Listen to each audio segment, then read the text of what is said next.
নমস্কার, good evening and welcome to lakh টাকার লক্ষ্মী লাভ season 2 co-presented by Catch Masale।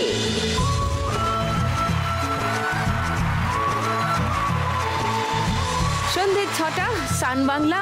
আমি naturally এবার খেলা শুরু করব আজকে 4 জন ছোট্ট ছোট্ট কচি কচি মা লক্ষ্মীর সঙ্গে। আগে তাদের সঙ্গে আলাপ করব, দেখে নি।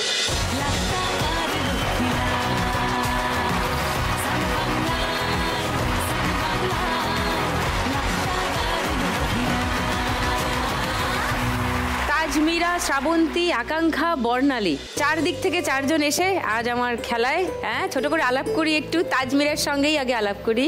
আমি তাজমিরা খাতুন, বোলপুর শান্তিনিকেতন থেকে, পারুই থানা, ভোলাগড়িয়া গ্রাম থেকে এসেছি। আচ্ছা, আমি একটা সোনাঝুরি হাটে ব্যবসা করি। কিসের ব্যবসা করো তাজমিরা? আমার কাপড়ের ব্যবসা। আচ্ছা, আমার মানে নিউবর্ন বেবি থেকে সবার জন্য কাপড় থাকে, শাড়ি, শার্ট, কুর্তা, পাঞ্জাবি, কুর্তি, সব কিছু। দেখবো তোমার কাপড় জামা সব আসছে পরে।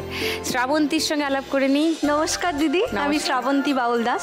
আমি হুগলি জেলার মগরার একটি ছোট্ট গ্রাম দিকসুই থেকে আসছি। আচ্ছা, আমি বর্তমানে বর্ধমান বিশ্ববিদ্যালয় থেকে মাস্টার্স করছি। কি নিয়ে মাস্টার্স করছি? বাংলা অনার্স। বাংলা অনার্স, বাহ, খুব ভালো। আকাঙ্ক্ষা। নমস্কার দিদি। নমস্কার। আকাঙ্ক্ষা বলছি মধ্যমগ্রাম থেকে। আমার একটা ছোট্ট হাঁসের মাংস আর ছিটা রুটির স্টল আছে মধ্যমগ্রামে, রাস্তার ওপর। ওকে, নিয়েও এসছি তোমার জন্য, টেস্ট করে দেখবে। আচ্ছা, আমি এই ব্যাপারটা কোনোদিনও খাইনি, কিন্তু অনেকেই কোনোদিনও খায়নি, প্রথমবার আমার থেকেই টেস্ট করেছে। ও, তুমিও করবে প্রথমবার? নিশ্চয়ই নিশ্চয়ই, একদম করব। বর্ণালী। নমস্কার দিদি, আমি বর্ণালী দাস। শ্রী ঠাকুর রামকৃষ্ণদেবের জন্মস্থান কামারপুকুর থেকে এসেছি। হ্যাঁ, ওইখানের বিখ্যাত সাদা বোঁদে, সেই সাদা বোঁদেটা তৈরি হয় চালের গুঁড়ি দিয়ে। হ্যাঁ, সেই চালের গুঁড়িটা আমরা ঢেঁকিতে বানাই। আচ্ছা, এটা আমার বাবা আর আমি দুজন মিলে ব্যবসাটা করি। সাদা বোঁদের রং সাদা কি করে থাকে, এটা আমারও প্রশ্ন। কারণ ওই গুঁড়িটা সাদা কালারের হয়, কোনো কেমিক্যাল মিশানো হয় না। আচ্ছা, গুঁড়িটা যেহেতু সাদা হয়, ওর সাথে রম্বার বেসন মিশানো হয়, রম্বা কলার বেসন। ওই বেসনটাও সাদা রকমই রংটা, তো সেই জন্য বোঁদেটা একদম সাদা কালারের হয়। ওকে, ওই জন্য টেস্টটা একদম পিওর থাকে। Pure test. তোমরা দেখো এই খেলাটা? হ্যাঁ, প্রত্যেক দিন সন্ধ্যায় দেখি। কোন খেলা ভালো লাগে বর্ণালী? আমার ভালো লাগে টাকার খনি। ওই দেখো। শ্রাবন্তী? টাকার খনি। তাজমিরা? সেম, টাকার খনি। খনি, এই খনিটা সবার কেন ভালো লাগে? ওই খেলাটা সব থেকে ইন্টারেস্টিং লাগে। ও, ওকে, সব থেকে ইন্টারেস্টিং লাগে যখন ওদের এটাই খেলাবো। কচি কচি মা লক্ষ্মীদের আবদার রাখতে ফার্স্ট রাউন্ডে আজকের খেলা টাকার খনি। এই যে টাকার খনি, দেখেছো সবাই? হ্যাঁ, টিভিতে দেখেছো? তাজমিরার মুখটা দেখো। আমার ভয় লেগে গেছে, মানে এত পাতলা পাতলা নোট। কেন? এখন সামনে দেখে মানে একটু বেশি ভয় লাগছে। সামনে দেখে ভয় লাগছে? মানে খেলা দেখতে খুব ভালো লাগে, সত্যি কথা। আমার এই খেলাটা আমার মানে আমার ছেলের, আমার মায়ের, সবার ফেভারিট। কিন্তু মানে সামনে থেকে দেখে একটু ভয় লাগছে। তোমার আবার ছেলেও আছে? আমার ওই যে ছেলে। কোথায়? ও, হ্যালো। মা, কি মিষ্টি ওর মুখটা। তোমার নাম কি? মাইক মাইক দাও ওকে কেউ একটা। আমার নাম এসকে তাজমুল। এসকে তাজমুল, ওকে, নাইস। তুমি কোন ক্লাসে পড়ো? স্ট্যান্ডার্ড 2।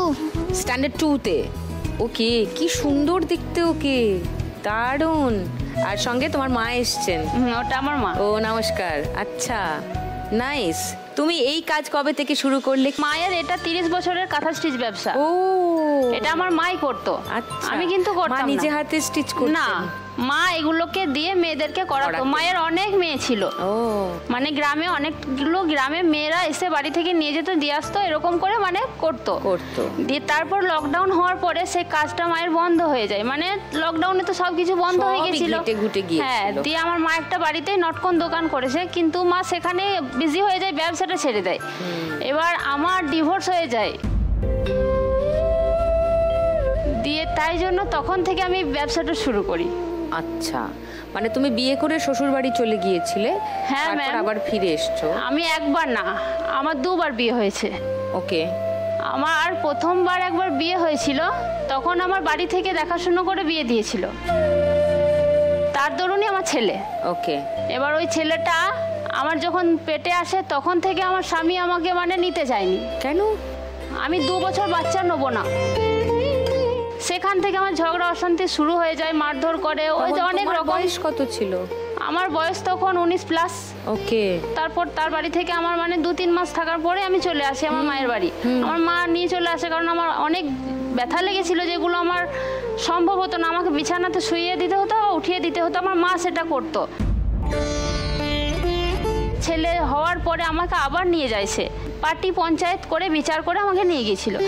নিয়ে যাওয়ার পরে সেখান থেকে কিন্তু আবার সে একই ঝামেলা, অশান্তি, মারধর, অনেক কিছু করার জন্য আমাকে পার্টির লোক তারা আমার মায়ের হাতে আমাকে তুলে দিয়েছিল যে না, এভাবে এর কাছে থাকা সম্ভব নয়, আপনারা নিয়ে চলে যান। তারপর 1 বছর পরে আমার ছেলে যখন 2.5 বছর 3 বছর বয়স, তখন আমার ডিভোর্স হয়ে যায়। প্রথম ডিভোর্সের পর আমি যখন আমার মায়ের বাড়িতে থাকি, তখন আমার ফোনে একটা নাম্বার থেকে হাই আসে।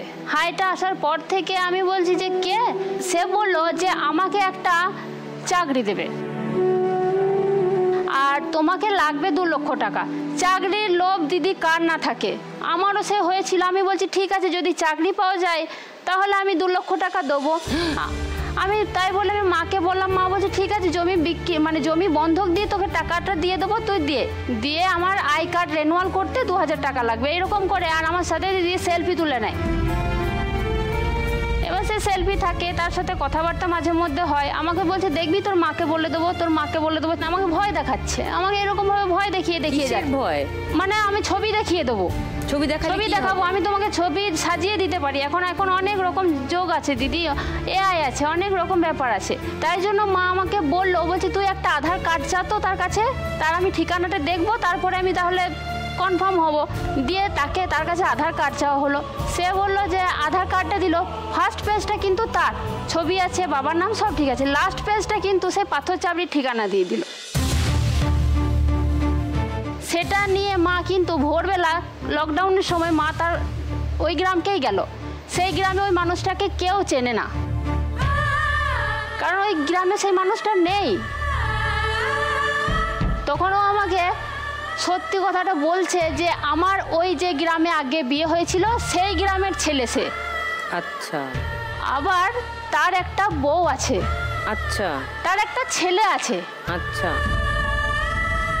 যখন আমার সাথে ওরকম হয়ে গেল যে ওর বউ আছে আমি জানতে পারলাম, তখন কিন্তু আমি কি করেছিলাম, তোমার বউ আছে, সংসার আছে, তুমি তাকে নিয়ে থাকো, আমাকে তোমার চাকরি দেওয়ারও দরকার নেই, আমাকে তুমি আমার মতো ছেড়ে দাও। আমি কিন্তু আমার সিম ফেলে দিই, আমি তার সাথে সম্পর্ক একদম বন্ধ।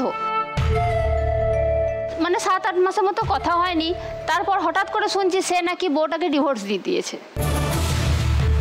তারপর বউটাকে ডিভোর্স দেওয়ার পরে হঠাৎ করে সেই ছবি আমাদের ফুল গ্রামের ছেলেদের হাতে হাতে, তা আমার ছবি, সবাই বলছে তোর ছবি দেখলাম, তোর ছবি দেখলাম। এবার আমাকে বলছে তুই বিয়ে করবি না, তোকে বিয়ে করতেই হবে। আমার মায়ের এসে হাতে পায়ে ধরছে, তোকে বিয়ে করতে হবে। ওই ছেলেটি বলছে তোকে বিয়ে করতেই হবে। দিয়ে আমি ভাবলাম যে আমার ছেলে, আমারও একটা ছেলে আছে, ওরও একটা ছেলে আছে, তাহলে আমি আর বিয়েটা এত কেলেঙ্কারি হয়ে গেল, পুরো গ্রামে আমার ছবি ছড়িয়ে গেল, তাহলে আমি তাকে বিয়েটা করে নিই, কারণ আমারও জীবনটা কাটবে, ওরও জীবনটা কাটবে। আমি তাকে বিয়ে করলাম, মানে অনেক অশান্তির পরেও আমি তাকে বিয়ে করলাম। তারপরে আমি 3-4 মাস আমার ভালোই রইলাম। দিয়ে ভালো থাকার পরে দিদি আমাকে অত্যন্ত মারধর, অত্যন্ত জ্বালাতন, মানে আর আমাকে অনেক রকম করলো। আমার ছেলেকে দেখতে পারতো না। তারপর আমার নামে একটা সোশ্যাল মিডিয়াতে একটা অ্যাকাউন্ট আমার নাম করে, মানে আমার নাম দিয়ে খোলেনি, কিন্তু আমার এমন কিছু জিনিস মানে লিখছে যেটা আমি নোংরা। লেখার পরে তখন আমি কি করব, আমাকে এরকম করে বললো, এত খারাপ বানালো আমার সে স্বামী, তবু আমার এরকম নোংরা কথা লিখলো। আমি তারপরে তাকে ডিভোর্স দিয়ে দিই, দ্বিতীয় স্বামীকেও ডিভোর্স দিয়ে দিই। আমার ছেলেকে মানুষ করতে হবে, আমি একা হয়ে গেছি, আমি কি করব। তখন আমি এই সোনাঝুরি হাটে ব্যবসাটা শুরু করি। ওই অল্প 30-40 হাজার টাকা দিয়ে আমি শুরু করেছিলাম। আর একটা আমার সেকেন্ড হ্যান্ড ওমনি ভ্যান কিনেছিলাম, দিয়ে সেটা আমি নিজেই চালাই। আর সেটা নিয়ে এখন আমি ব্যবসা করছি, মাকে নিয়ে, ছেলেকে নিয়ে। আমি এখন খুব ভালো আছি।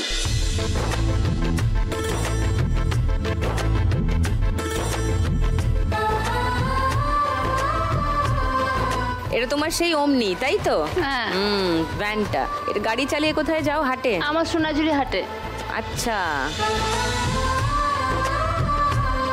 আমি আজকে হ্যাপি যে তুমি এই যে অন্যের উপর পুরোটা ছেড়ে দিয়েছিলে, এখন তুমি নিজের গাড়ি নিজে চালাচ্ছ।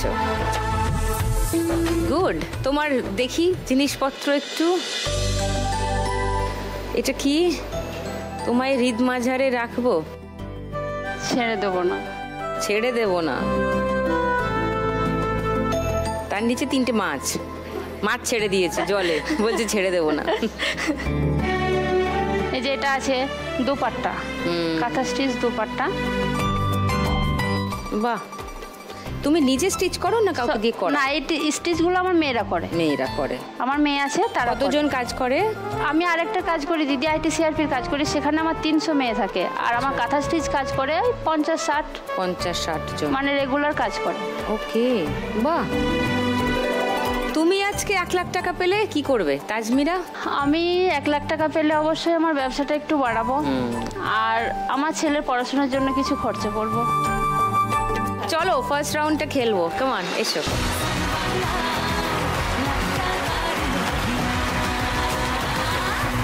চলো, তোমার 1 মিনিট সময় শুরু এখন। নিচে নিচে নিচে খুন্তি চালিয়ে সব সামনে পড়ে যাবে। সামনে জড়ো করো। উঠছে না, উঠছে না। তোমার দিক থেকে খুন্তিটা চালাও, ভালো করে জড়ো করো। হচ্ছে না, হলো না। আস্তে করে ভরো, আস্তে করে ভরো, আস্তে করে ভরো। ঝটকা দাও। তুমি নীলছে কোন খামে আমায় মোড়ালে বেশ হয়, পড়ে যাচ্ছি যেন তোমারই নেশায়। হায় হায়, তুমি আশেপাশে থাকলে ছেড়ে দাও, সব পড়ে যাবে নিচ দিয়ে, সব পড়ে যাচ্ছে টাকা, তোমার পেটের কাছে চলে এসছে টাকা। হ্যাঁ, এবার নিচে ভালো করে খুন্তি ঢোকাও, ঢোকাও, ঝটকা মারো। হলো না গো, আর একটু ঝটকা মারো। হলো না, আর একটু আর একটু ভালো করে ঢুকছে না খুন্তিটা। ও 500, 700, 40, 60, 70, 80, 1080। Tajmira score first round. বাকি 3 মালকির সঙ্গে গল্প করব, ফার্স্ট রাউন্ডের খেলাও খেলবো, তবে তার আগে একটা ব্রেক।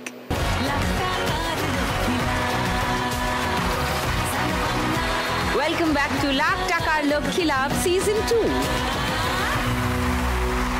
এবার আসবো শ্রাবন্তীর কাছে। শ্রাবন্তী, বলো তোমার কথা। দিদি, আমি ছোটবেলা থেকেই খুব দরিদ্রতার সাথেই বড় হয়েছি। আচ্ছা। আমার বাবা একজন দিনমজুর। ওকে। যখন কাজ হয় বাবার কাছে সেই সময়টাই টাকা থাকে, বাদবাকি সময় হাত খালি থাকে বলতে পারে। সেই দিনকার টাকা। মা একটা বাড়িতে কাজ করে। ছোটবেলা থেকে পড়াশোনাটাও আমার মানে মাঝে মধ্যে এরকমও হতো যে পড়াশোনারও টাকাটা আসছে না আমার বাড়িতে, মানে কোনো ইনকাম নেই, তো আসবে কোথা থেকে? তো ছোটবেলা থেকে এটা দেখে দেখে আর কি আমি অভ্যাস হয়ে গেছিলাম যে এটা নিয়েই আমাকে বড় হতে হবে আর কি। তুমি একাই না ভাই বোন? বোন আছে আমার। ছোটবেলা থেকে এই যে দারিদ্রতাটা আটকে রাখতে পারিনি। আমি ভেবেইছিলাম যে আমি বড় হয়ে বাবা মার মুখে হাসি আমি কোনোদিন না কোনোদিন ফোটাবই, আমি নিজে কিছু করব। তো মাধ্যমিকে আমার রেজাল্ট খুব একটা ভালো হয়নি দিদি, কিন্তু আমি এইচএসে 94.6% নাম্বার পেয়েছিলাম। সেই পোস্টটা একজন আমাকে ভিডিও করেছিলেন সেই নাম্বারটা দেখে। হ্যাঁ, এটা আমার মার্কশিট। বাবা রে, 473 আউট অফ 500।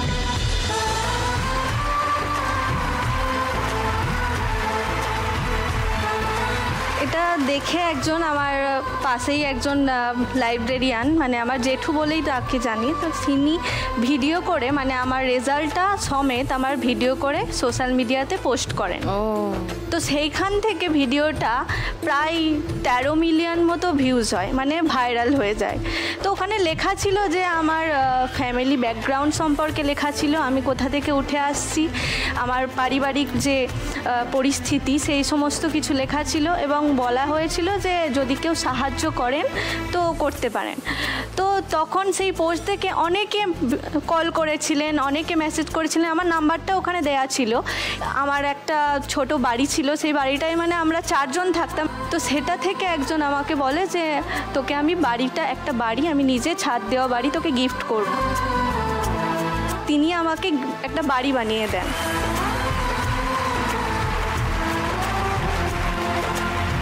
আমি গ্র্যাজুয়েট কমপ্লিট করলাম হুগলি মহসিন কলেজ থেকে। আমি হুগলি মহসিন কলেজে বাংলা ডিপার্টমেন্টের টপার ছিলাম। তো ওখান থেকে এখনো পর্যন্ত আমার যে সমস্ত খরচা লেগেছে সমস্ত কিছু তারা দেন। এটা কি হুগলি মহসিন কলেজের? হ্যাঁ, এটা আমার ফাইনাল মার্কশিট। ইউনিভার্সিটি, এটা আমার ফাইনাল মার্কশিট। ও আচ্ছা, BA 3rd year degree honours, final examination 2005।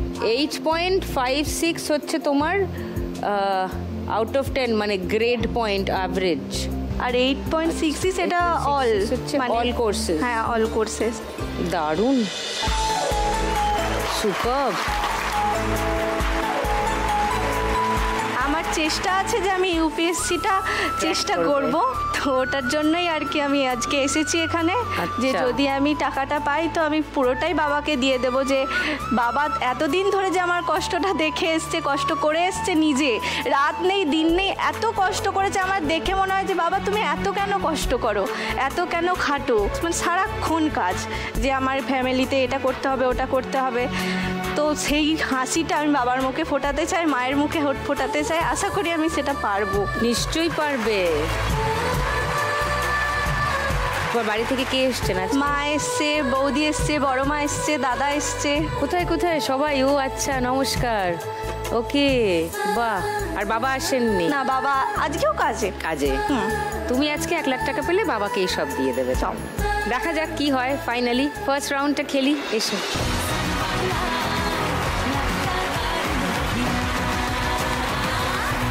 Srabanti, তোমার 1 মিনিট সময় শুরু এখন।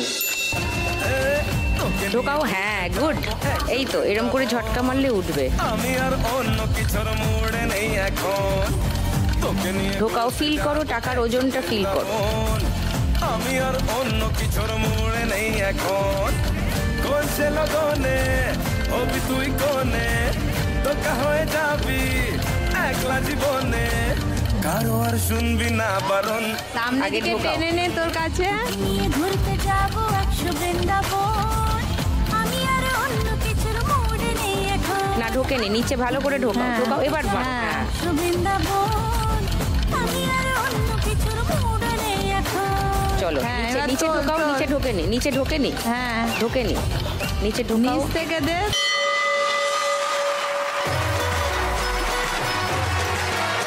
500, 1000, 30, 40, 50, 60, 70, 4770। ওয়াও। এবার আসি আকাঙ্ক্ষার কাছে।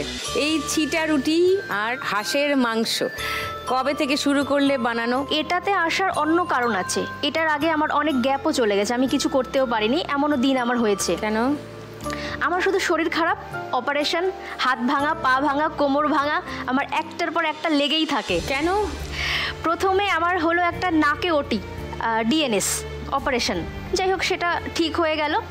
তারপর আমি একটা অ্যাক্সিডেন্ট করলাম মধ্যমগ্রামেই। একটা অটোতে অ্যাক্সিডেন্টে আমার 2 পায়ের লিগামেন্ট ছিঁড়ে যায় একই দিনে অ্যাক্সিডেন্টে। ডক্টরের কাছে গেলাম, ডক্টর বলল 2 পায়েরই সেম জায়গাতে লিগামেন্ট ছিঁড়েছে, প্লাস্টার করে দিল। প্লাস্টার করার পর 1 মাস ছিল।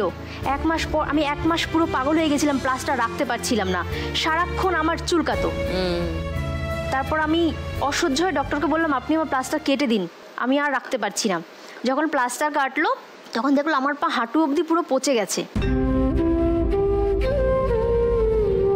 তারপর ওটা দেখে আমি খুব ভয় পেয়ে গেছি। ডক্টর বলছে কোনো চিন্তা করো না, তোমার পা ঠিক হয়ে যাবে। তো যখন পাটা মোটামুটি ঠিক হলো, আমি চলতে পারি একা, তখন আমি লক্ষ্য করলাম যে আমার কোমরে একটা ব্যথা হয়।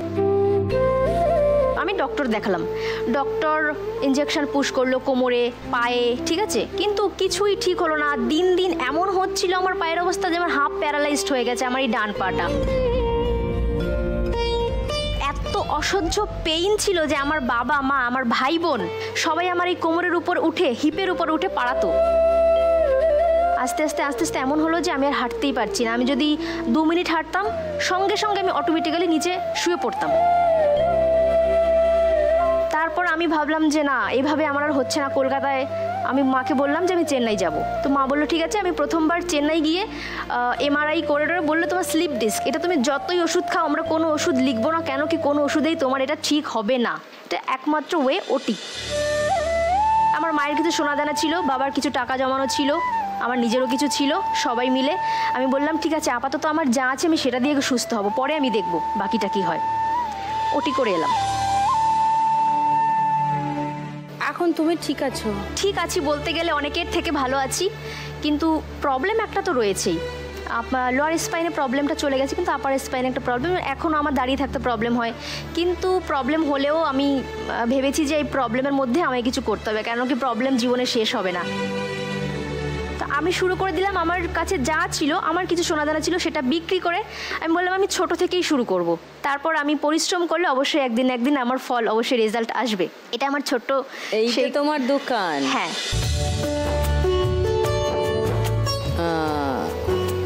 বাহ,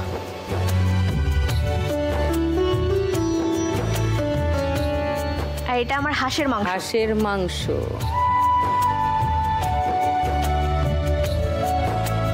এই ছিটে পরোটা, ছিটে রুটি যেটা। হ্যাঁ হ্যাঁ, লাভলি।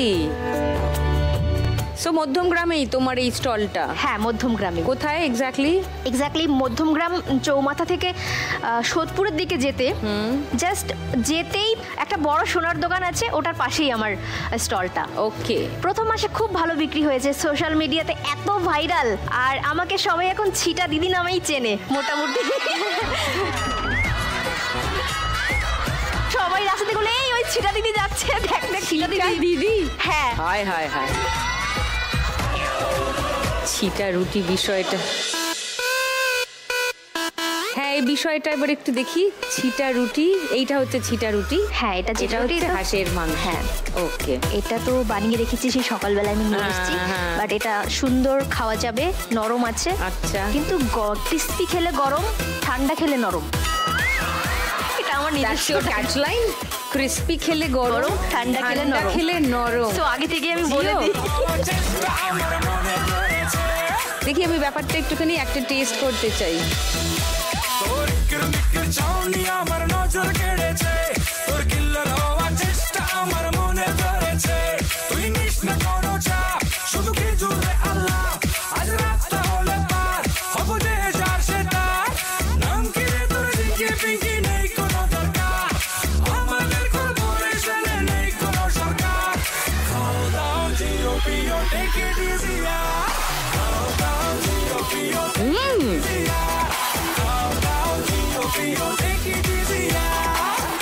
এই ভালো খেতে, রাতের ডিনার হয়ে যাবে এবং হেলদি।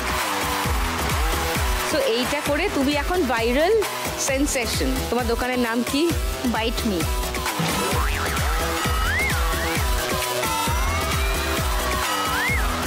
বাইট মি, এটা দোকানের নাম? হ্যাঁ। আচ্ছা, ঠিক আছে। তুমি আজকে 1 লাখ টাকা পেলে কি করবে আকাঙ্ক্ষা? আর নতুন স্পেশাল ইউনিক আইটেম আমি নিয়ে আসবো, খাবারেরই। নাইস, চলে এসো ফার্স্ট রাউন্ডটা খেলি।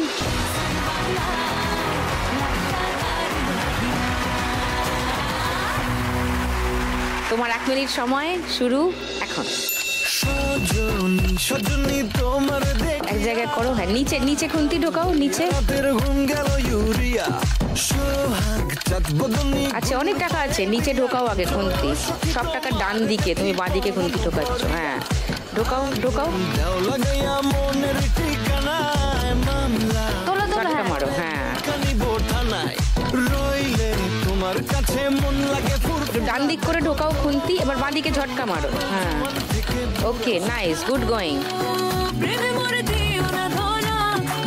ঢুকলে টাকার ওজনগুলো ফিল করে তারপর ঝটকাটা মারবে। তুমি কোন শহরের মাইয়া গো, লাগে উড়াধুরা, তুমি কোন শহরের মাইয়া। ও,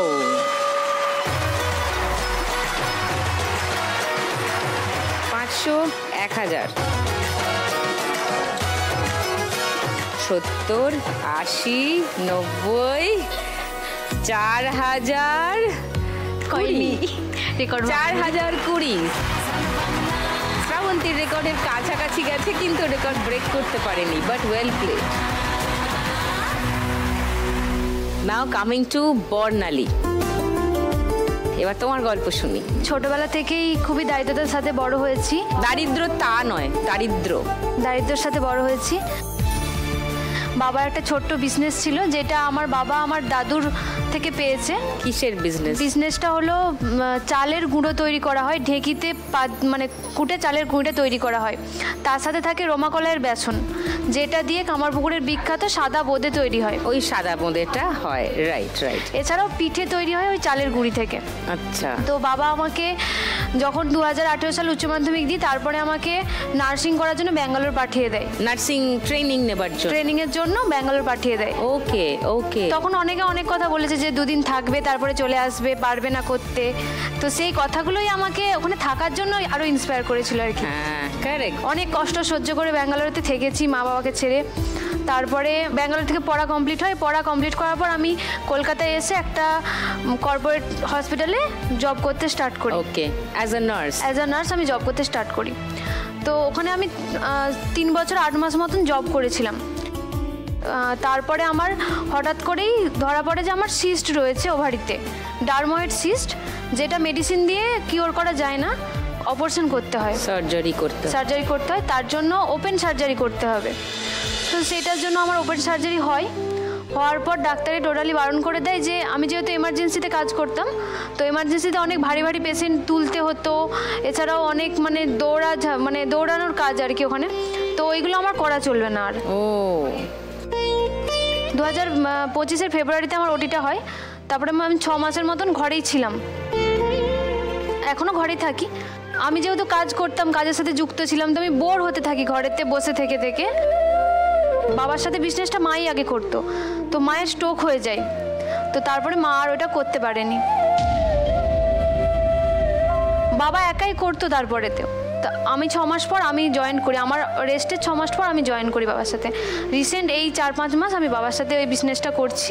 ওকে, so you are new to this business? হ্যাঁ, বিজনেসটা মানে আমি ছোটবেলা থেকে দেখে এসেছি বিজনেসটা, বা তুমি জানতে চিনতে, কিন্তু এটার মধ্যে ঢোকা হয়নি বা করা হয়নি। হ্যাঁ, তো আমি রিসেন্ট এই ব্যবসাটার সঙ্গে যুক্ত হয়েছি, আর আমি প্রাউড ফিল করি যে আমি আমার বাবার সাথে যুক্ত হতে পেরেছি কাজেতে।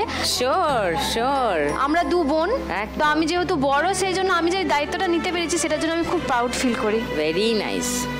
বাড়ি থেকে কেউ এসছে? বাড়ি থেকে আমার বোন আর জেঠিমা এসেছে। আমরা বেরিয়েছিলাম আজকে সকালবেলা 5 জন, মানে আমার মা বাবাও সাথে আসছিল আমার সাথে। ট্রেন ধরার আগে হঠাৎ করে মা অসুস্থ হয়ে যায়, সেন্সলেস হয়ে গেল, বমি করছিল।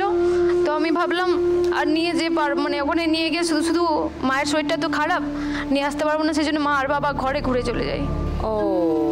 মায়ের তো খুব ইচ্ছা ছিল যে এখানে এসে দাঁড়িয়ে দেখবে যে আমি এত বড় একটা খেলা, এত বড় একটা অনুষ্ঠানে তো আমি পার্টিসিপেট করতে পেরেছি। মায়ের দেখার খুব ইচ্ছা ছিল, কিন্তু মা ঠিক আছে, মা টিভিতে দেখবেন অবশ্যই। দেখি তোমার কাজের ভিডিও আছে বর্ণালীর এই গুঁড়ো বানানোর। এইটা তুমি যেটা নিচে বসে কাজ করছো? হ্যাঁ, এটা আমি। তো তুমি নিচে বসে কাজ করতে পারো, অসুবিধা নেই, কিন্তু ওই যে পাত দিচ্ছে ওটা আমি করতে পারি না, ওটা তো ভারী, ওটা আমি চালাতে পারি না।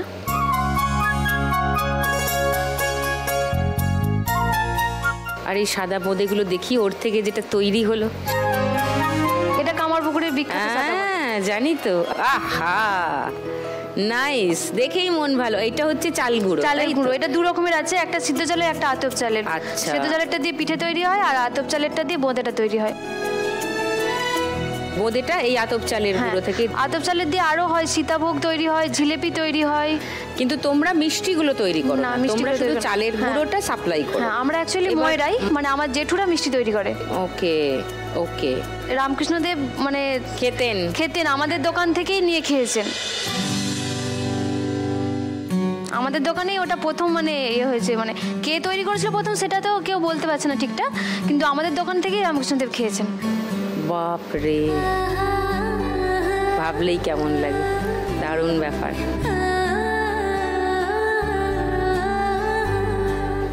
তো তুমি যদি আজকে 1 লাখ টাকা পাও বর্ণালী?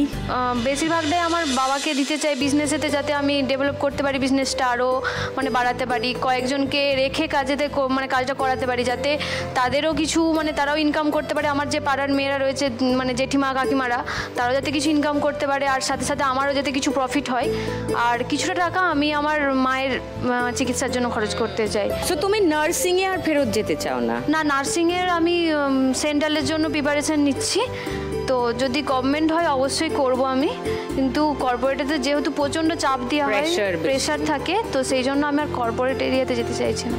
ওকে, কারণ তোমার যা ফিজিক্যাল কিছু তোমার ডুজ অ্যান্ড ডোন্টস হয়ে গেছে না, তুমি তো এখন সব কিছু করতে পারবে না, সবটা পারবো না, সেই জন্য ডাক্তার, তার মধ্যে আমার রেস্টটাও হয়ে যাবে কিছুদিন, তারপরে হয়তো করতেও পারবো আমি ডাক্তারি চেকআপে থাকলে। ওকে, অবশ্যই করতে পারবো। ওকে, নাইস। তোমার গলায় পিউ লেখা কেন? এটা আমার মা খুব ভালোবেসে আমাকে এই নামটা দিয়েছে। তোমার নাম পিউ? পিউ ডাক নাম। ওকে, এসো পিউ, খেলি আমরা।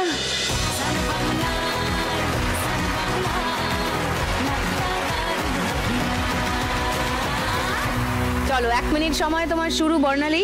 এখন অনেক টাকা আছে, তুলে নাও, তুলে নাও, ঝটকা মারো, ঝটকা মারো। হ্যাঁ, ভালো করে খুন থেকে ঢোকানোর সময় ফিল করো টাকার ওজনটা। হ্যাঁ, ঝটকা মারো, ভালো করে ভালো করে ঢোকাও, আগে ঢোকাও, ঢুকলে বুঝতে পারবে যে উপরে টাকা আছে। হ্যাঁ, ঝটকা মারো। চুমকা, এক ঝটকা দিয়ে তোল। দূরে চলে যাচ্ছে, হচ্ছে না, আরো কাছে কর, কাছে কর। হ্যাঁ, আছে, অনেক টাকা আছে, এবার ঢোকাও, ভালো করে ঢোকাও, ঝটকা মারো, এক ঝটকা মারো।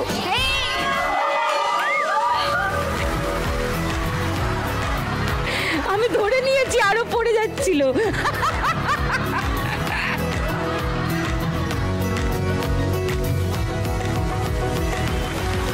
500, 1000, 70, 80, 90, 500, 4500।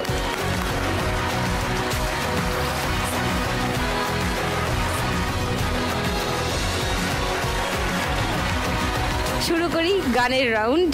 গানে গানে লক্ষ্মীলাল। चिलेले चिलेले आयो आयो चिलेले,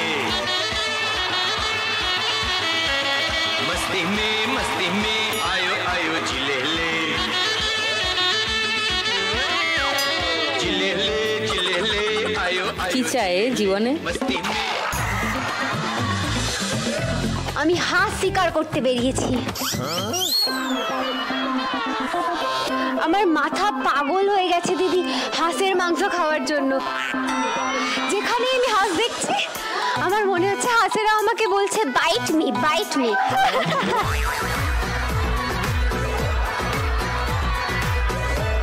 আকাঙ্ক্ষা, আশা করি বুঝতে পারছি এটা কোন দিকে যাচ্ছে। খুব বুঝে গেছি।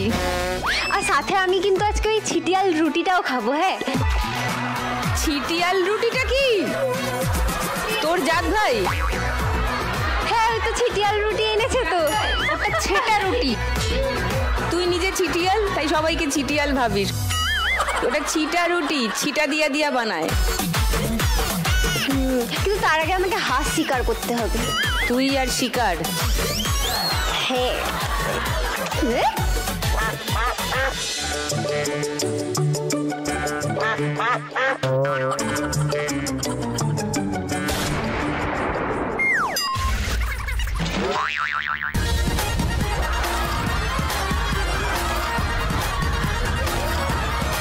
কি হয়েছে?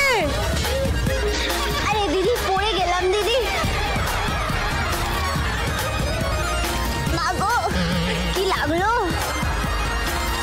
কিসে লাগলো? কি ঘটলো? আমি তো কিছু বুঝতেই পারলাম না। আরে দিদি, তুমি শুনলে না গুলির আওয়াজটা? সেটা তুই করলি? হ্যাঁ, কিন্তু একটু মিস হয়ে গেছে। কোনো মানে হয়? রাখ বন্দুক, অনেকক্ষণ থেকে দেখছি নষ্টামি। ঠিক আছে, রাখছি।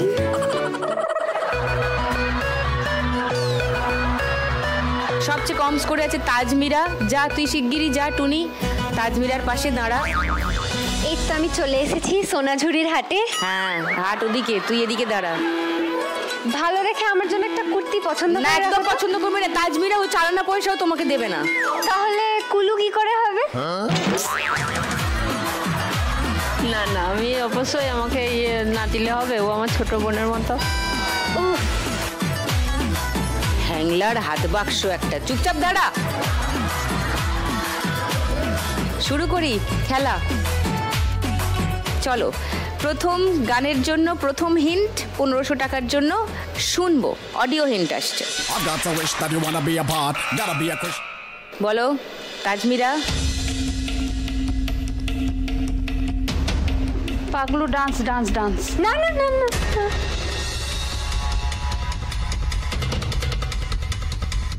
দেবের একটা সিনেমা। হ্যাঁ এই গান ভুল করা যাবে না। দেব বললেও কেমন যেন হয়ে যায় একটা। আমি এই নামটা শুনলেই না একদম দুহাত তুলে দিই। Paglu dance dance dance. ও কি বলছে শোনো ভালো করে। এই নামটা শুনলেই আমি দুহাত তুলে দিই।